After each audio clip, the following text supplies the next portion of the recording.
예, 안녕하십니까. 이제 법률행위의 무효와 취소를 보실 건데 125페이지.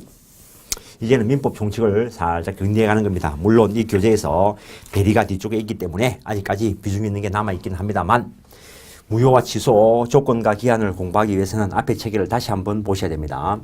일단 사람이 무엇인가에 대해서 누리는 것으로서 법의 보호를 받는 것을 권리다라고 했었고, 이 권리는 부단히 발생, 변경, 소멸하는 데 그걸 간단하게 권리의 변동이다라고 했었고, 무엇이든지 이러한 권리 변동의 원인이 되는 것을 법률 요건이라고 부르기로 옛날 학자들이 그렇게 약속을 해놓은 것이고, 이러한 법률 요건의 개개의 구성으로 되는 사실 하나하나를 법률 사실이다 라고 이름을 붙여놓았는데, 이 법률 사실에는 사람 정신작용과 관련 있는 용태라는 것이 있고 사람 정신작용과 관계없는 사건이라는 것이 있는데, 요거는 시간이 나면은 마지막 시간에 다시 한번 공부가 다 된 상태에서 정리 한번 해보기로 하고, 이 법률 요건에는 크게 법률 행위다라고 하는 것도 있고 법률 행위에 의하지 않은 법률에 규정된 것도 있다라고 했습니다.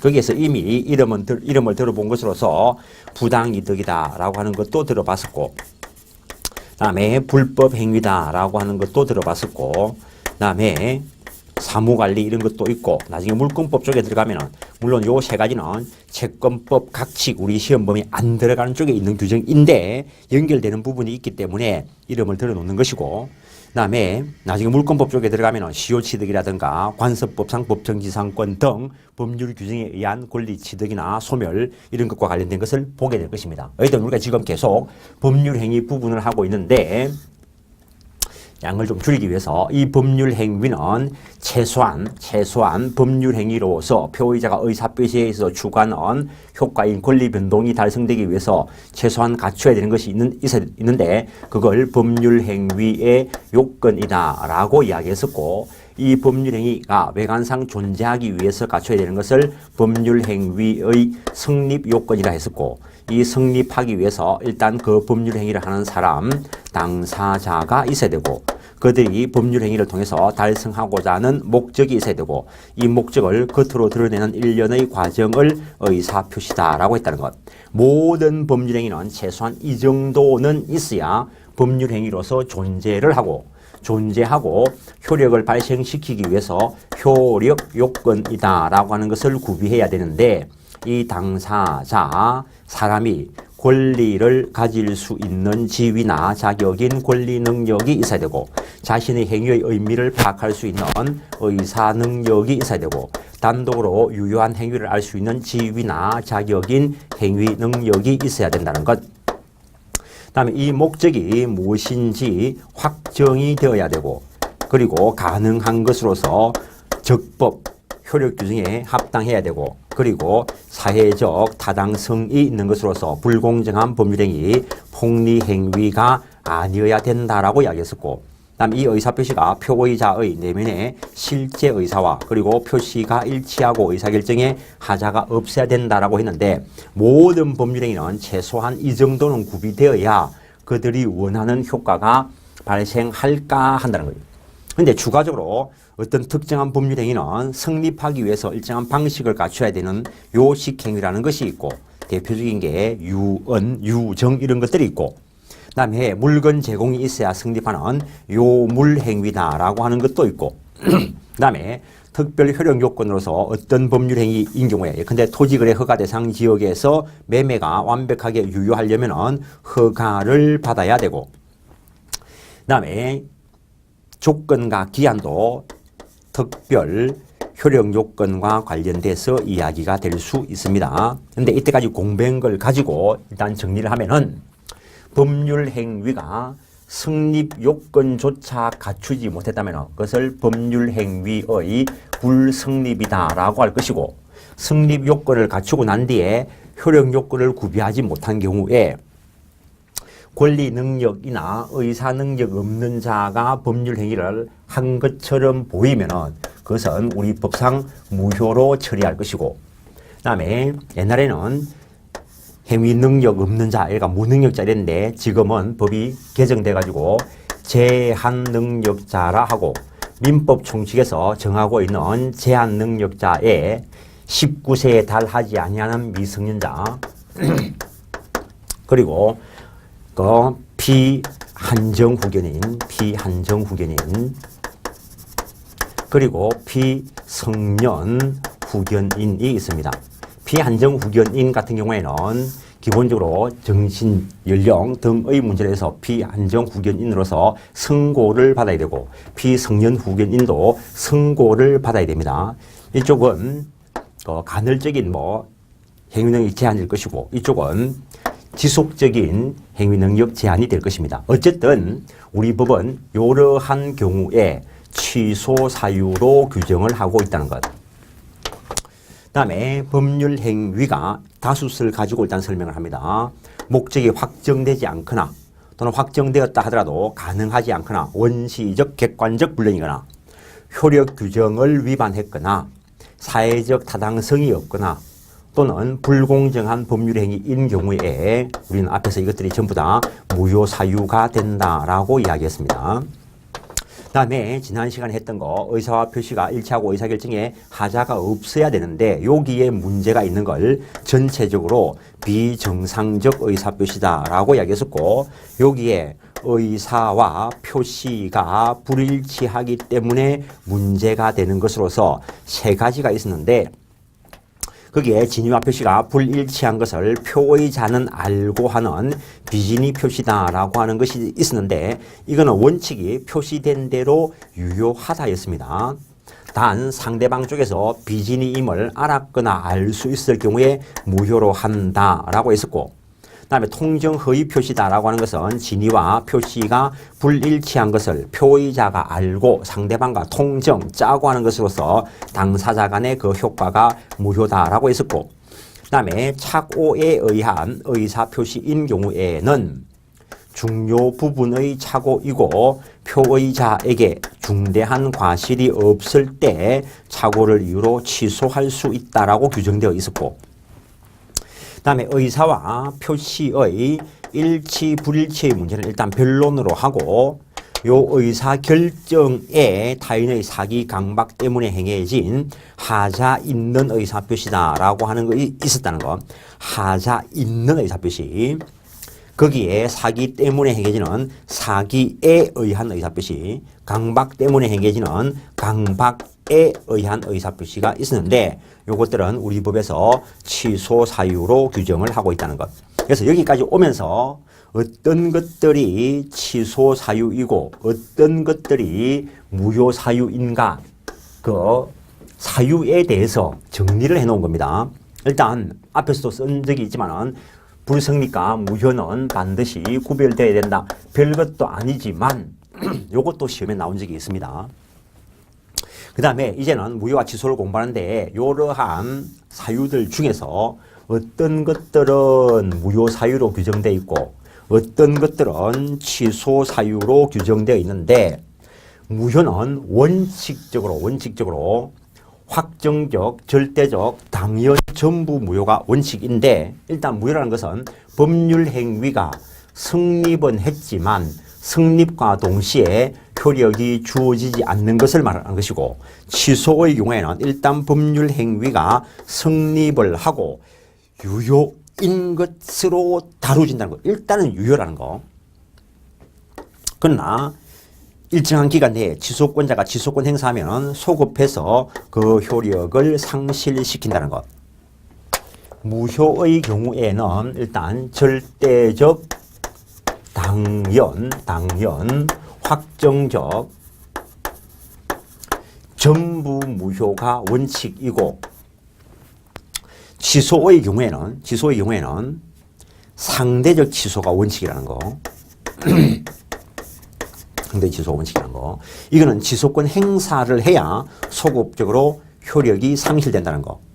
취소의 경우에는 일단은 유효한 것처럼 다루어지지만 차후에 취소권자가 일정한 기간 내에 취소권 행사하면 소급적으로 효력이 상실될 여지가 있기 때문에 이거는 유동적 유효 상태에 있다는 것. 그 다음에 취소도 전부 취소가 원칙입니다. 근데 앞에서 이미 살짝 하나 보고 왔는데 일부 취소를 허용한 게 판례라는 거.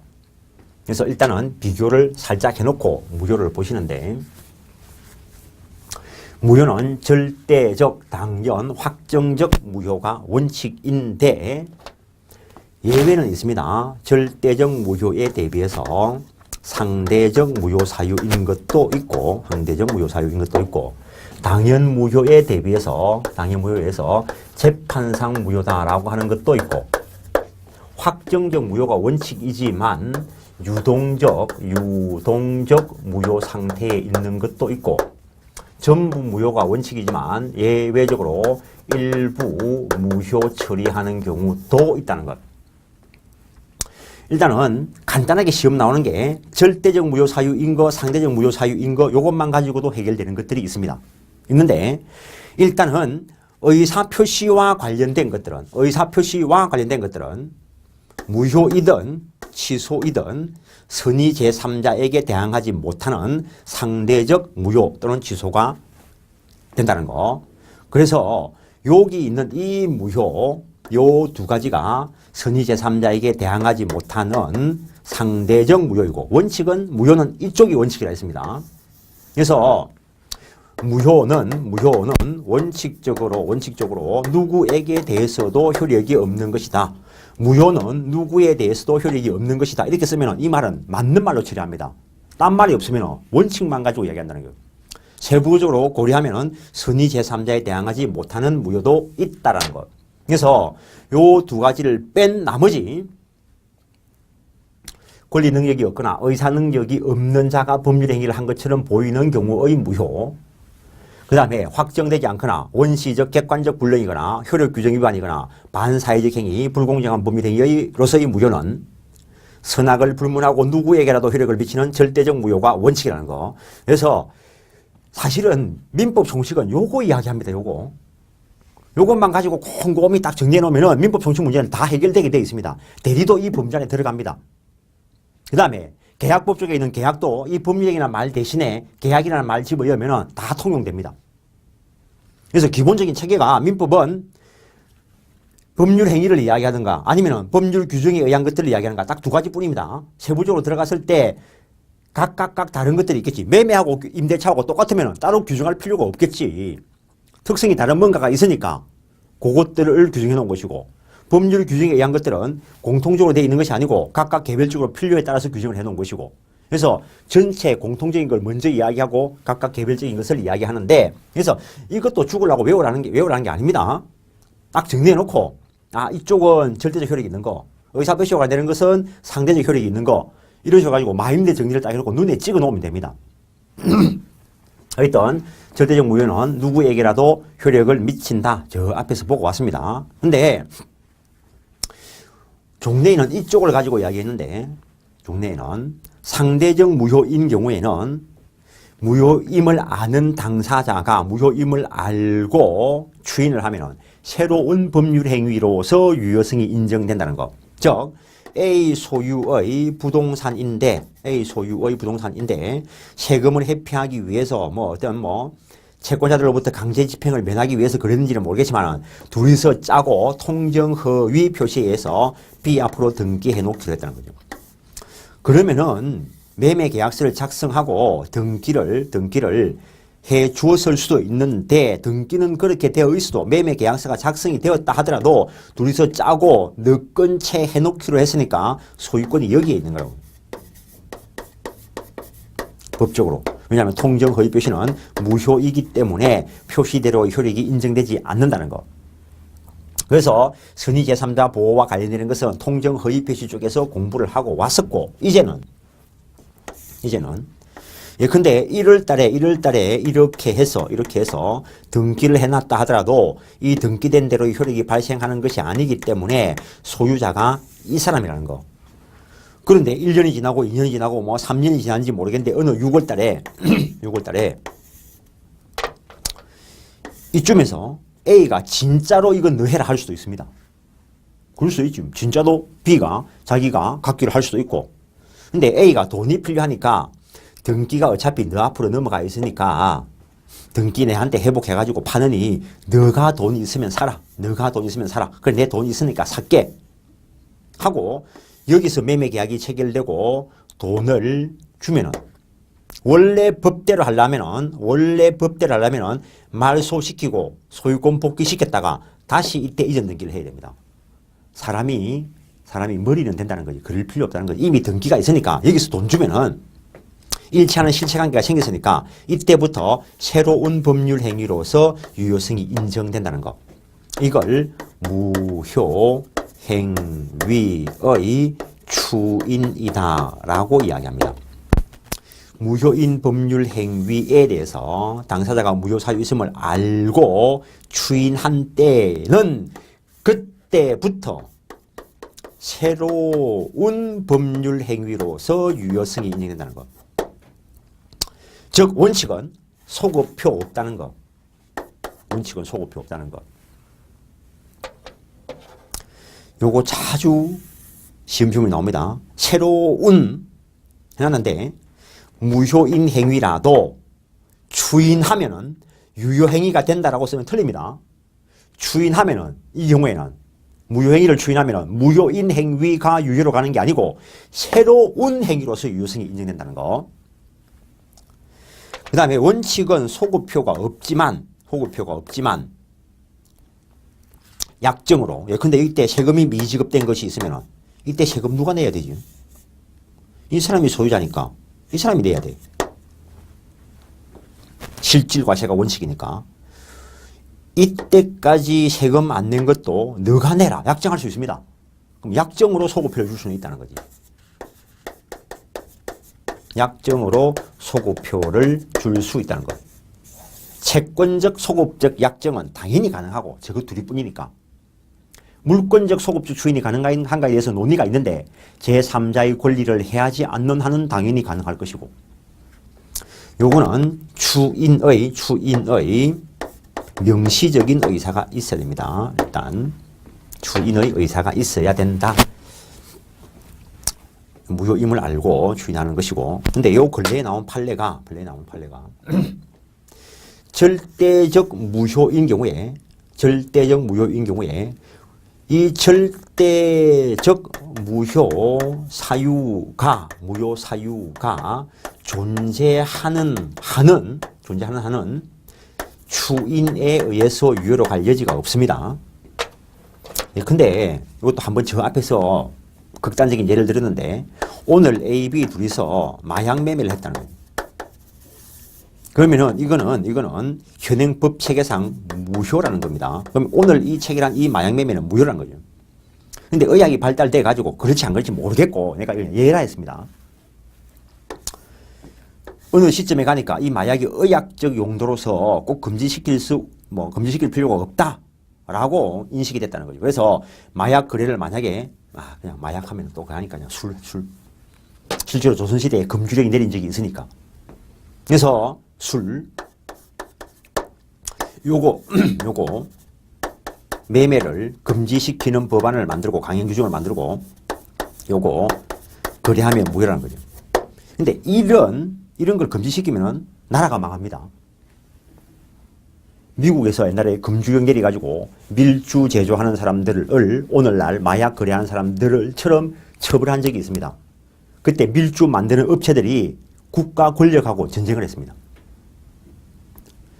그럼 우리나라 사람들 좀 인식을 해야 됩니다. 안 좋은 것 같은 걸 무조건 금지시키면 또 다른 문제가 발생을 합니다. 그거는 내가 할 문제가 아니고 저 정치하는 사람들이 할 문제이긴 한데 생각 없이 무조건 벌을 과한다 이러면 또 다른 문제가 발생을 합니다. 어쨌든 간에 그래서 이거 무조건 금지를 시키는 거니까 그것이 곤란하다라고 평가가 돼서 이제는 술 거래를 허용한다라고 법을 개정을 했다는 거죠. 그러면은 이 무효인 행위가 유효로 되는가? 이 무효인 행위가 유효로 되지는 않습니다. 그런데 이 절대적 무효 사유였던 것이 원인이 없어졌다는 거죠. 이거는 무효이기 때문에 술을 가져가 마셨더라도 술 대금 달라 할 권리가 법적으로 인정 안 되고 권리가 인정 안 되니까 술 대금 지급 청구권 가지고 소송을 들어갈 수도 없고 국가한테 보호해달라고 할 수도 없으니까 저끼리 전쟁하는 거죠. 마약 거래가 그렇듯이 지금. 그런데 거래가 허용된 이 시점에서 원인이 없어졌으니까 그때 우리가 주고 팔았던 거 그거 유효한 걸로 하자. 지금부터 이제 돈 내놔라. 이거 가능하다는 거죠. 그래서 판례가 절대적 무효 사유라 하더라도 그것이 소멸하게 되었다면은 그 무효 사유 알고 추인하면은 새로운 행위로서 유효성이 인정될 수 있다라는 여지를 준 판례가 있습니다. 그래서 종래에는 절대적 무효와 상대적 무효의 구별 시릭 중에서 무효의 추인과 관련되는 이야기가 논의가 되었었는데 어쨌든 은밀하게 한번 분석을 해 보셔야 되는 것이고 그다음에 당연무효가 원칙입니다. 당연무효가 조금 했던 A 소유의 부동산에 대해서 통정 허위 표시를 해서 B 앞으로 등기를 해놨다 하더라도 이거는 주장 안 해도 그냥 무효니까 법적으로 소유자는 A라는 거죠. 주장 안 해도. 근데 주장 안 하면 돌려줄까? 안 돌려주겠지. 이건 현실적인 문제고. 그래서 이거에 대한 참 끔찍한 판례가 있습니다. 좀 끔찍하다 할까? 좀. 어떤 A라는 사람이 전문대를 졸업하고 4년제 대학을 편입학을 하고 공부하다 보니까 재미있어가지고 대학원에 진학을 했어. 석사 과정을 밟고 박사 과정을 거쳤어. 열심히 노력을 해가지고 어느 대학 교수, 부교수로 재직을 하게 됐어요. 근데 어느 날 이 학교 측에서 연락이 오기를 편입학 과정을 취소한다라고 연락이 왔다는 거예요. 놀랬겠죠. 자다가 벼락 맞은 거죠. 그러니까 변호사를 찾아갔겠지.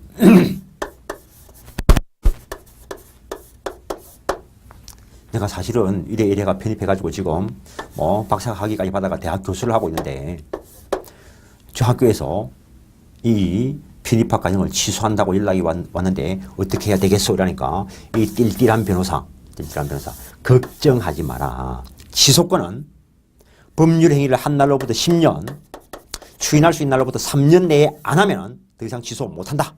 걱정하지 마라. 소송하면 이길 거다 했다는 거지.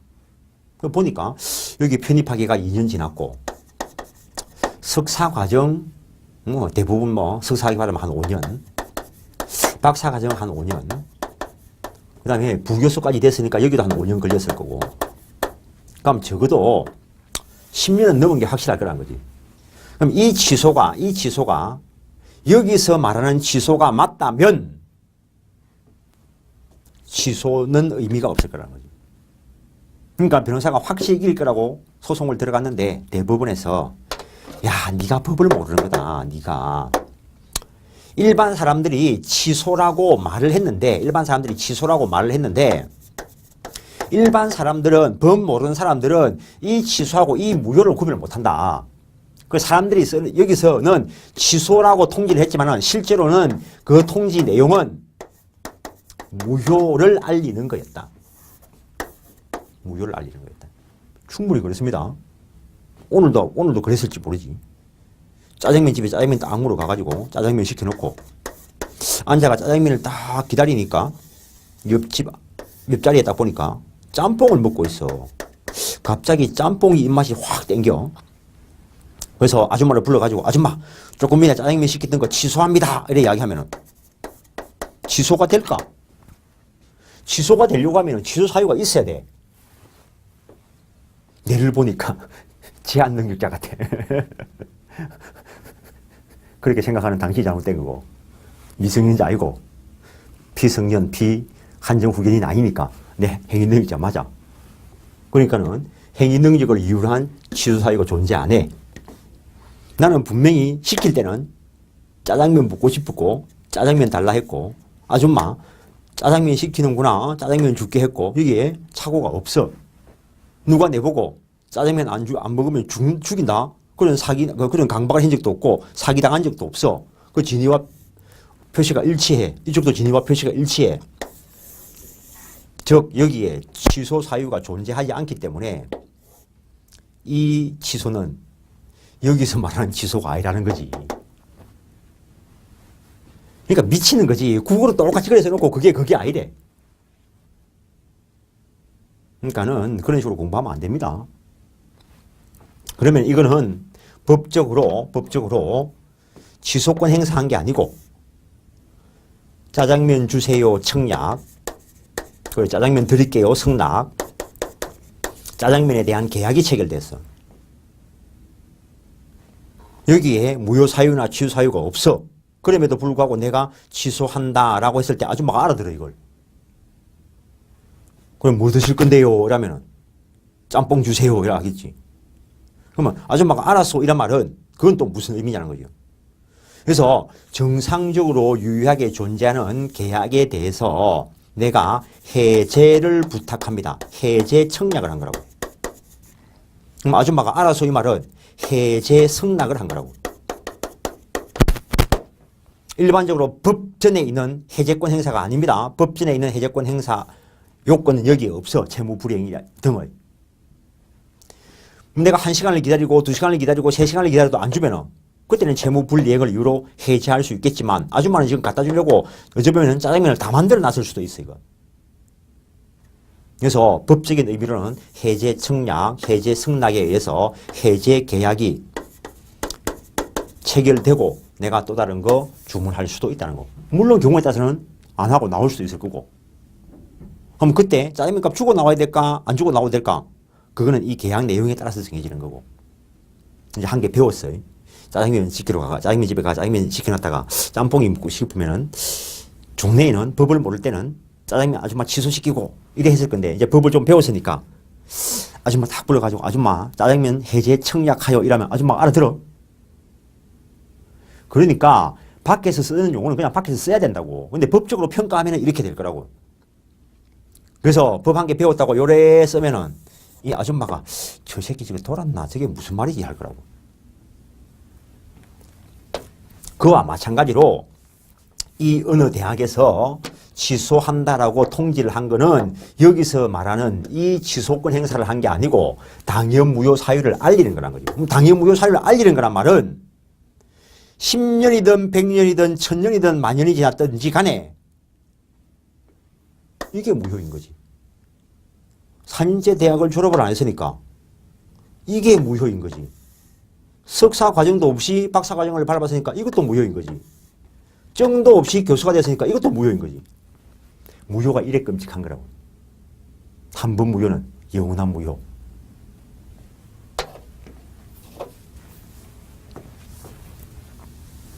그런데 일정한 경우에는 재판에 의해서 무효를 주장해야 되는 경우도 있다는 거지. 그거는 법인 설립 무효, 법인 합병 무효 이런 것들이 있는데 법인이 설립되려고 하면은 설립 등기를 해야 되고 법인 설립 등기를 했으면은 무수히 많은 사람들하고 거래를 했을 건데 이쯤 와서 보니까 저기에 무효 사유가 있더라 해가지고 이걸 당연 무효로 돌려버리면은 무수히 많은 사람들 이익을 침해할 수 있기 때문에 재판 가지고 따져봐라는 거예요. 일단 거기까지 125페이지 보시면은 불완전한 법률 행위 해놨는데 무효와 취소의 구별 공부하시고 나서 이 표를 보면서 확인을 하십시오. 표를 외우는 게 아니고 표를 외워가 구별해 놓은 거는 시험장에서 쓸모가 없을 수 있습니다. 공부가 제대로 됐나 안 됐나를 확인하는 자리라는 거. 무효와 취소의 관계 경합을 인정하기도 합니다. 밑에 그 두 줄 저 앞에서 통정의표시 쪽에서 이야기한 적도 있습니다. 무효인 행위도 취소 대상이 될 수 있다라고 했다는 거. 126페이지 무효란 법률행위가 일단 성립은 했지만 성립 시부터 당연히 그들이 의사표시에 의해서 추구하는 것처럼 보이는 그 효과가 주어지지 않는다는 거. 그래서 불성립과 구별돼야 되고 무효는 절대적 무효가 원칙인데 선의 제3자에게 대항하지 못하는 상대적 무효도 있다는 것. 요거 가지고 구별해 놓으시라는 거.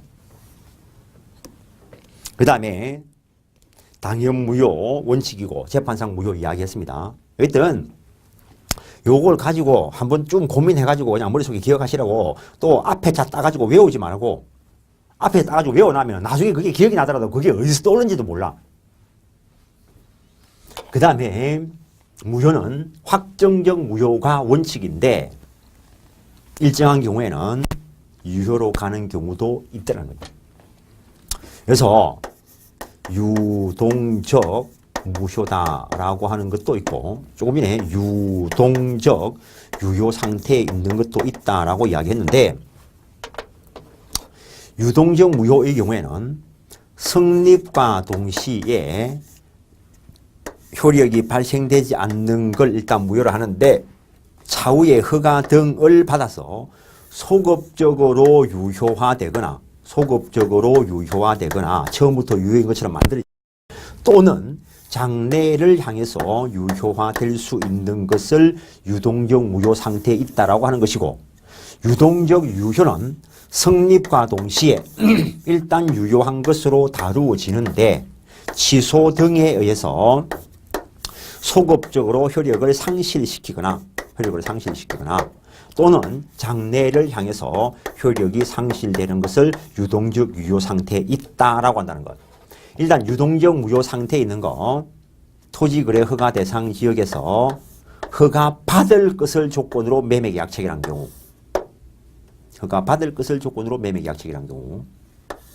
그 다음에 정지 조건부 법률행위 아직 정지 공부 안 했습니다. 그 다음에 시기부 법률행위 이런 것들을 생각해 볼 수 있다는 것.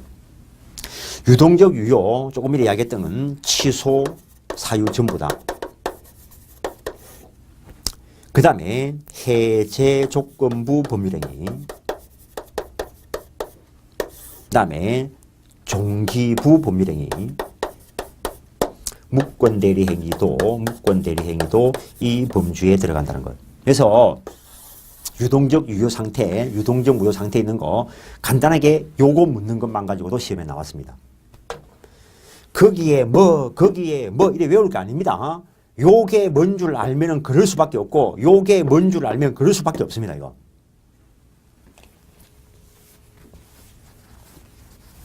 토지거래 허가 대상 지역과 관련되는 판례는 많고 그건 거의 안 빠지고 나오는 것 중에 하나인데 토지거래 허가 대상 지역에서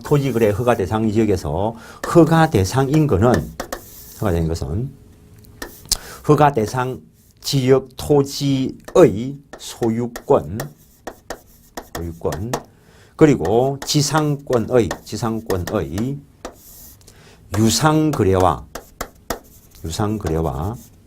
그 예약에 대해서 허가를 받아라라고 해놨습니다. 그러면은 이거 아니면 허가 안 받아도 되지. 일단 허가 대상 지역이 아니면 안 받아도 되고 소유권, 지상권 아니면 즉 저당권 허가 안 받아도 되고 임대차 계약 체결할 때 허가 안 받아도 되고 전세권 허가 안 받아도 되고 그러니까 요 요건에 구비가 돼야 허가를 받는다는 거. 그래서 A라는 사람이 토지거래 허가 대상 지역에 토지를 소유하고 있는데 애초부터 허가를 배제 잠탈할 목적이었다면 확정적 무효입니다.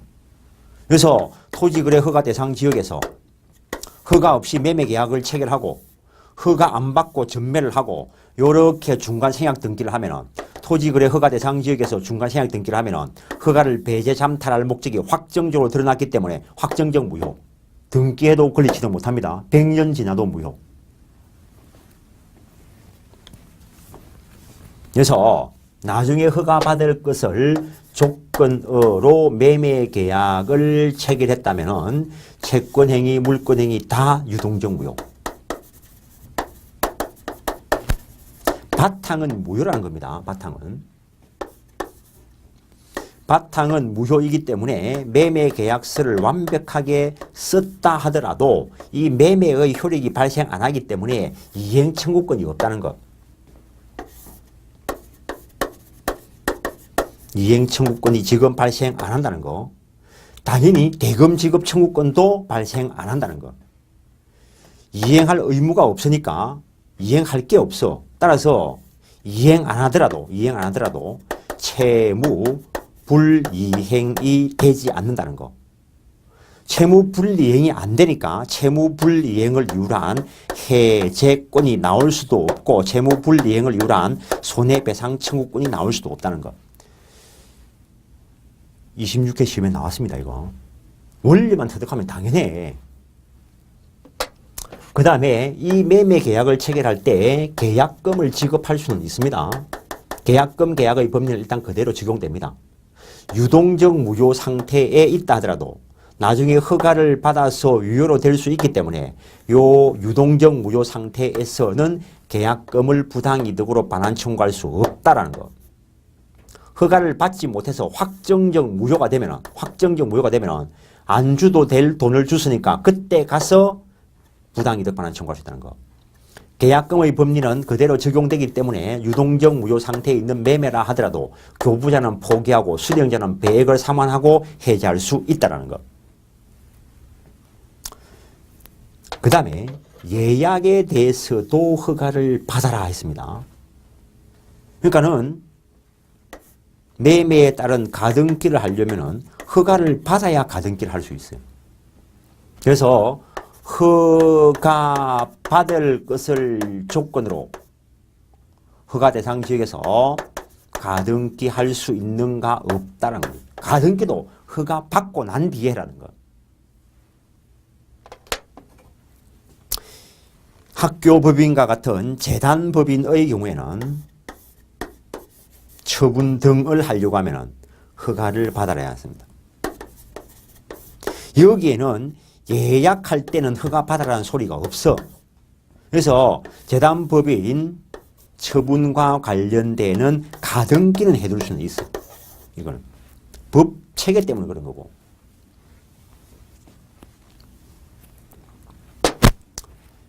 그 다음에 담보 가등기도 어쨌든 가등기입니다.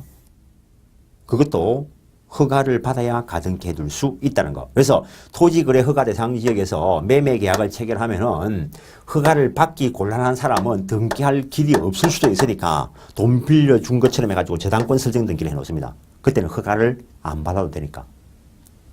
유동적 무효 상태라 하더라도 앞으로 허가 받을 것을 조건으로 매매 계약을 체결했으니까 허가 신청 절차에 협력할 의무가 있습니다.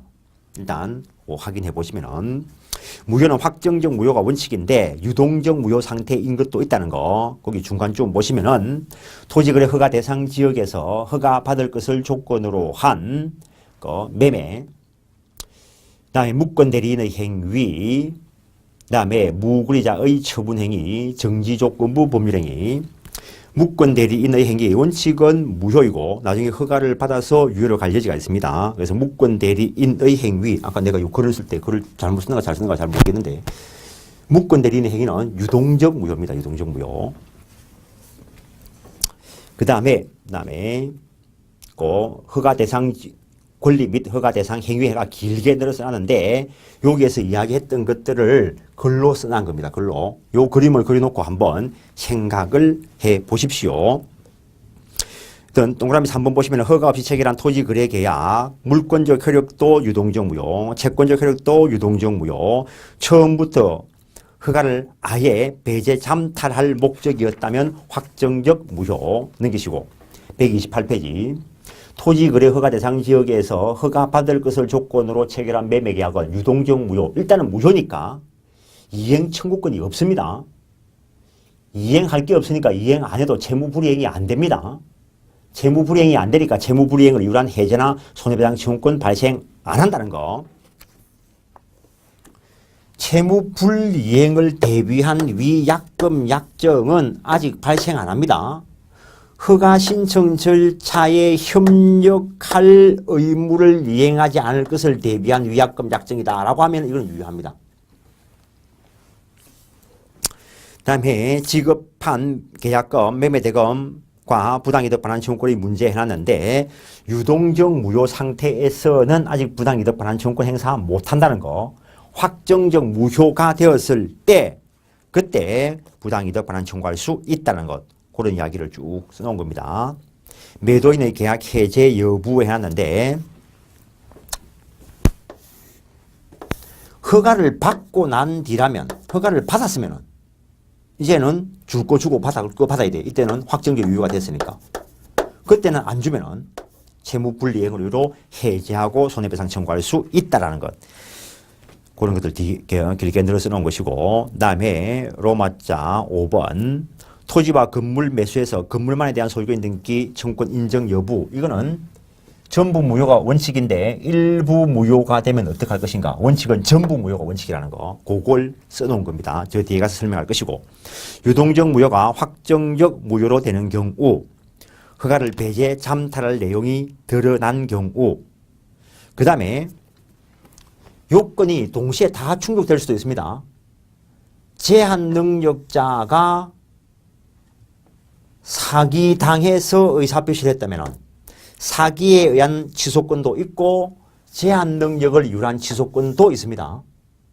마찬가지로 토지거래 허가 대상 지역에서 허가받을 것을 조건으로 매매계약을 체결했지만 사기당해서 했으면 사기를 이유로 취소할 수 있고 강박당해서 했으면 강박을 이유로 취소할 수 있고 착오라면 착오 취소권이 발생할 수 있고 통정허위표시라면 통정허위표시 이론이 그대로 적용될 것이고 그걸 길게 늘어서 놓은 겁니다. 그 다음 130페이지 토지거래 허가 대상 지역 지정이 해제되면 어떻게 할 것인가. 토지거래 허가 대상 지역일 때 허가받을 것을 조건으로 매매계약을 체결했으면 유동적 무효인데 그게 허가 대상 지역에서 빠져버리면 확정적 유효로 간다는 거. 확정적 유효로 간다는 거. 확정적 유효가 됐으면 이제 일반적인 채권 관계가 그대로 될 거란 거. 그래서 대상 지역에서 제외되어서 확정적 유효로 되고 난 뒤에 다시 재지정된다고 해서 이미 유효로 된 게 무효로 가지는 않습니다. 허가 대상 지역에서 허가를 배제 잠탈할 목적으로 계약을 체결했으면 확정적 무효이고 그 토지가 허가 대상 지역에서 제외된다고 해서 유효로 가지 않습니다. 그 정도 하시고 토지거래 허가 구역에서 매매 후 정렬을 원인으로 소유권 이전 등기한 게 유상거래일 때 허가를 받아라 해놨으니까 유상계약이 아닌 정렬하면 허가를 안 받아도 돼. 그래서 허가를 회피할 목적으로 정렬을 했다면 확정적 무효. 원래 오리지널 정렬하면 허가 안 받아도 되는 겁니다. 이거 하니까 또 옛날에 그분도 참 돈을 많이 버는 걸로 아는데 어느 지역인 건 안 가르쳐주고 어느 토지거래 허가 대상 지역에 있는 토지를 중개거래하면서 허가 대상 지역에 매매하려면 허가 받아라 하니까 허가 받지를 못할 위치에 있는 어떤 사람과 하면서 매매한 게 아니고 정리한 것처럼 해가지고 소유권 이전 등기가 되고 매매 대금을 지급하게 했다는 거예요. 그러면 서류에는 이렇게 돼 있어도 실제로 매매입니다. 이거 세무조사가 나왔다는 거예요. 이 공문서 위조 등 죄가 큽니다. 이거 걸리면 저런 것들은 반드시 조사하러 나오게 돼 있습니다. 저거는.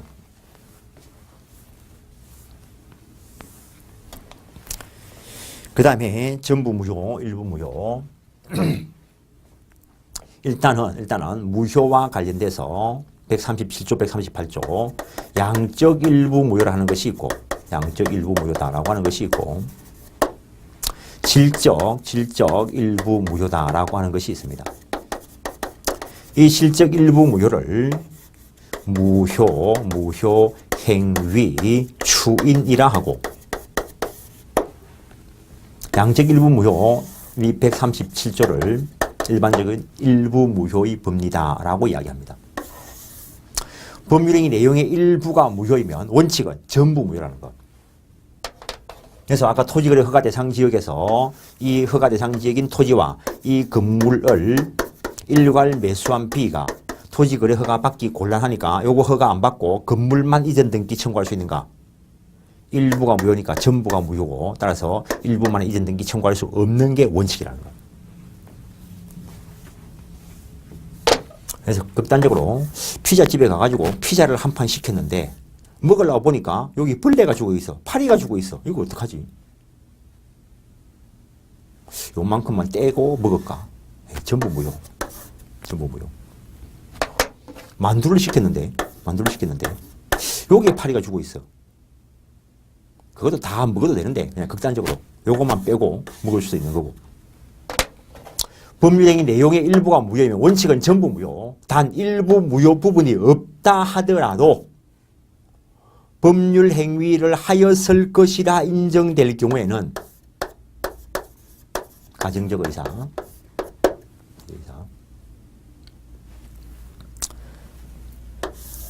그걸 빼고 나머지 부분에 대해서 이 말은 가분성이 있어야 되고 하였을 것이 아닐 때는 나머지 부분은 그러하지 않았다. 나머지는 유효할 수 있다는 것. 법률행위 내용의 일부가 무효일 때는 원칙은 그 전부를 무효로 한다. 단 일부 무효 부분이 없었다 하더라도 법률행위를 하였을 것이라 인정될 때는 나머지 부분은 그러하지 아니하다. 나머지 부분은 유효할 수 있다라는 이야기. 그 다음에 무효행위 전환과 관련해서 법률행위가 성립하기 위해서 최소한 요 정도만 있으면 돼. 근데 어떤 법률행위는 요거까지도 갖추라는 거지. 그래서 법률행위가 원래 당사자가 의도한 행위로서는 요건을 갖추지 못했지만 그것이 이미 다른 법률행위의 유효한 요건을 다 갖추고 있고 당사자가 그 사실을 알았더라면 다른 법률행위를 하였을 것이라 인정될 때 전환의사 무효행위 전환의사 이것도 가상적 의사이고 그때 다른 법률 행위로서 유효성을 인정한다는 것. 그래서 요건이 많은 쪽에서 적은 쪽으로 갈 수는 있어. 저것끼리는 가능할 수도 있어. 요건이 작은 쪽에서 많은 쪽으로는 절대로 올 수 없다는 것. 그걸 저기에 대입하면은 불요식 행위에서 불요식 행위로 전환될 수 있다는 것. 임대차 계약이다 라고 계약서를 썼지만 차임은 없는 걸로 하자 했다면 임대차가 아니고 그건 사용대차가 될 거라는 것. 그 다음에 요식행위를 한다고 했는데 근데 비밀정서 유언을 한다고 했는데 비밀의 요건을 구비하지 못하면 자필정서 유언으로 다루어질 수 있다는 것. 그래서 불요식행위에서 불요식행위로 요식행위로 전환될 가능성은 있다는 것. 그 다음에 요건이 많은 요식행위에서 불요식행위로 갈 여지는 있어도 요건이 적은 불요식행위에서 요식행위로 올 여지는 없다는 것. 요것만 가지고도 문제를 내기도 합니다. 일단 꼭 확인하시면 130페이지 법률행위 내용이 무효인 것은 전부 무효가 원칙인데 일부 무효일 때 어떻게 할 것이냐는 거죠. 131페이지 법률행위 내용의 일부가 무효인 때는 그 전부를 무효로 한다라고 해놨습니다. 그러나 예외적으로 동그라미 1번 판례 내용 그게 시험에 나온 적이 있습니다. 그 일부가 무효임을 당사자가 법률행위 당시에 알았더라면 나머지 부분으로 법률행위를 하였을 것이라 인정될 때는 나머지 부분은 유효할 수 있다는 것. 그래서 실제 의사가 아니고 가상적 의사. 아까 무효행위 추인할 때는 실제 의사였습니다. 실제 의사. 무효 사유 있음을 알고 근데 일부 무효에 의해서 일부가 유효로 가기 위해서는 가상적 의사라면 된다는 거. 그 다음에 가분적이어야 되고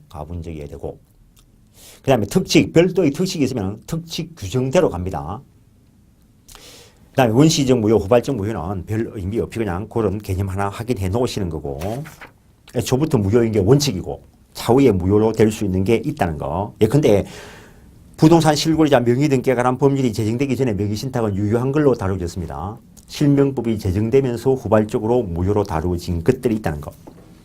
132페이지 무효는 법적으로 그들이 원하는 효력이 발생하지 않기 때문에 이행되기 전이라면 이행할 게 없고 이행이 일어났다면은 부당이득 반환 청구할 수 있는 것이 원칙인데 3번 불법 원인 급여인 경우에는 반환 청구를 허용하지 않는다. 단 그 불법 원인이 어느 한쪽에만 있다면 불법 원인 없는 자는 반환 청구할 수 있다. 저 앞쪽에서 연결시켜서 하고 왔습니다. 무효행위 전환 138조 무효행위 전환이란 무효의 법률행위가 즉 자기가 한 그 법률행위가 무효인데 그게 이미 다른 법률행위의 요건을 구비하고 있고 당사자가 그걸 알았더라면 다른 법률행위를 의혹하였으리라 인정될 때 다른 법률행위로서의 유효성이 인정될 수 있다는 것. 그래서 그걸 세분하면 일단 무효인 행위가 있어야 되고 오른쪽에 그것이 다른 유효한 행위의 요건을 구비하고 있어야 되고 전환의 가상적 의사가 있어야 되고 그때 다른 행위로서 유효성이 인정된다는 것. 물론 또 다른 무효 사유는 없어야 될 것이고 그래서 세부적인 내용의 133페이지 밑에 요식행위에서 불요식행위로는 이거는 어느 정도 자유롭게 전환될 수 있다는 거. 음수표를 발행한다고 했는데 음수표법상의 요건을 구비하지 못하면 금전소비대차 계약서의 차용증으로 볼 수 있다는 거. 불요식행위에서의 불요식행위의 전환도 가능할 수 있고 넘기시고 근데 전환 전의 행위가 불요식행위인데 전환 후가 요식으로 되는 경우는 없다는 거. 왜냐하면 요식행위가 요건이 더 많은 거기 때문에. 그 다음에 전환 전과 후가 모두 요식행위인 경우를 인정할 것인가가 문제가 되는데 판례가 2번에 동그라미 3번 비밀정서 유언이 요건을 흠결하면 자필정서 유언으로 볼 수 있다는 거.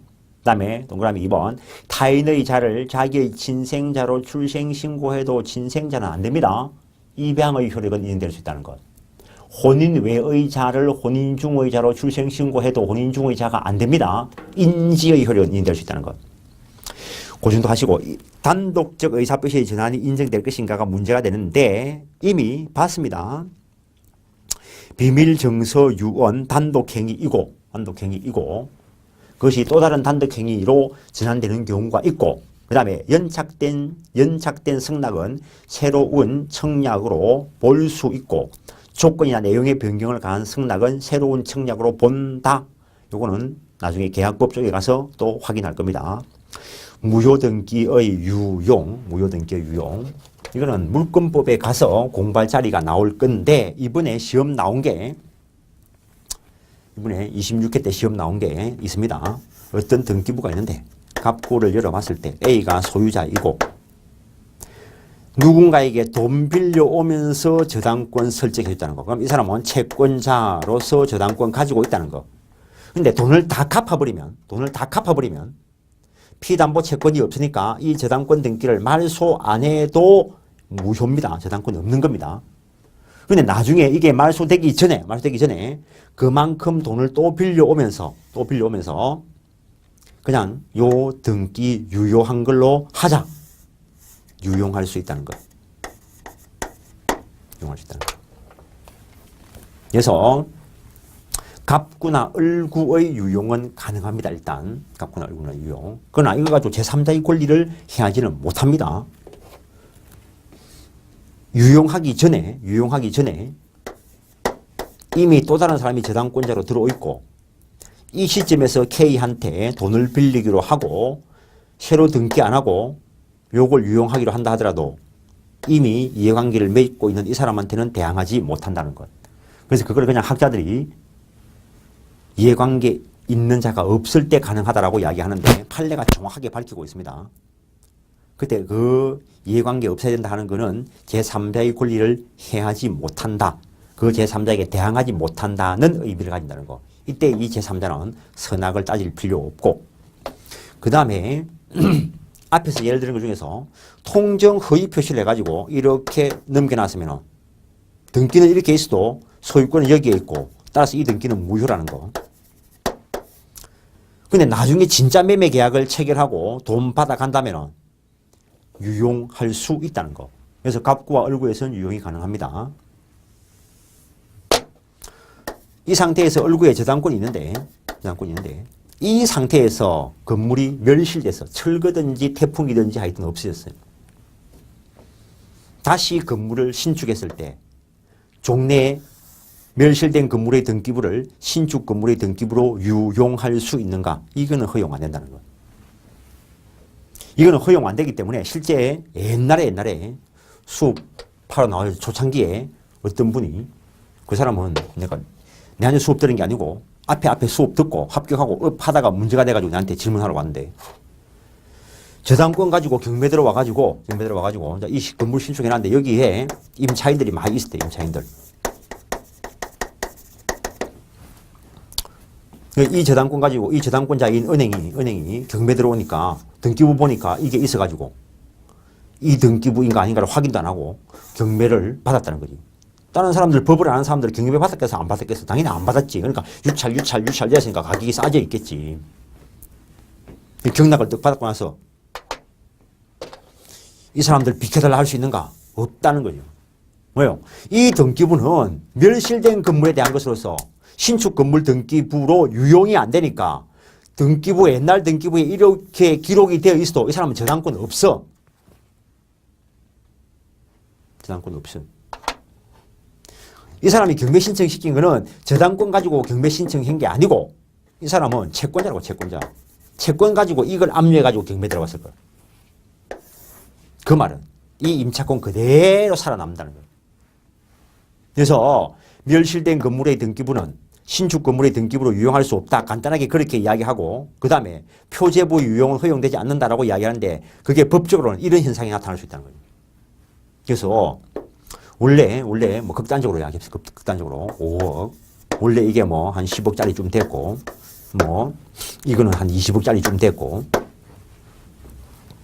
그래서 뭐 이 사람들이 5억 임차인으로 당연히 요새는 대항력 다 갖추고 확정일자도 뭐 받을 거고 그럼 이 사람이 압류했다는 말은 이 사람 후순위로 압류했다는 거예요.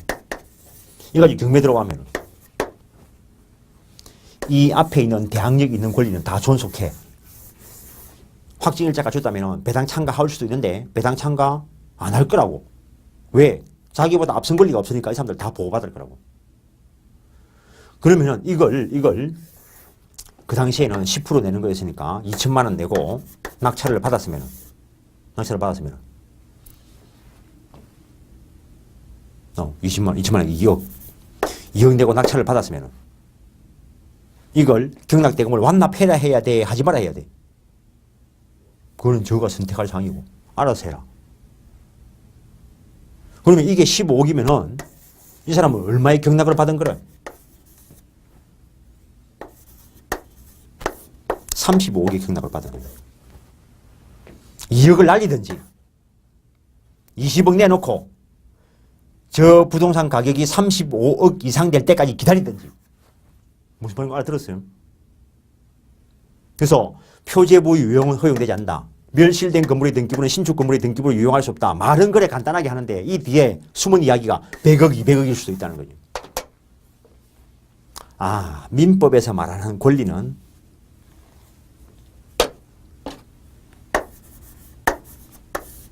우리가 재산권 이야기하고 있습니다. 말이 좋아 재산권이고 권리이지 전부 돈 이야기입니다. 민법 교과서 지금 공인중개사 시험 범위에 들어가는 민법 교과서에서 권리 그 말은 전부 돈으로 바꾸면 됩니다. 권리라니까 머리에 확확 안 꽂혀요.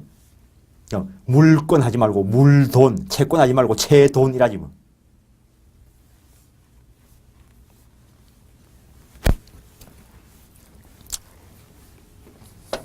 그래서 무효등기 유용, 표제부 유용은 인정되지 않는다. 그냥 간단하게 써놓은 것이고 등기법에 가면은 또 관련되는 부분이 있습니다.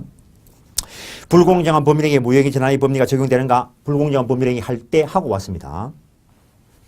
다음 무효행위 추인, 하자가 취유할 수 없는 무효, 즉 절대적 무효인 경우에 원인 종료 전에는 추인 불가, 원인 종료했다면 가능하다는 거 앞에서도 이야기한 적이 있고 원칙적으로 소급표가 인정되지 않는데 즉 추인함으로써 새로운 행위로서 유효성이 인정될 수 있다는 것. 예외적으로 당사자끼리의 소급적 추인은 가능할 수 있다라는 것. 근데 오른쪽에 신분행위의 추인에는 소급표가 있다. 즉 무효행위 추인 139조에 있는 무효행위 추인의 법리는 가족법에는 그대로 적용되는 게 아니라는 것. 그건 시간상 조금 있다가 설명을 들어가겠습니다. 잠깐 쉬겠습니다.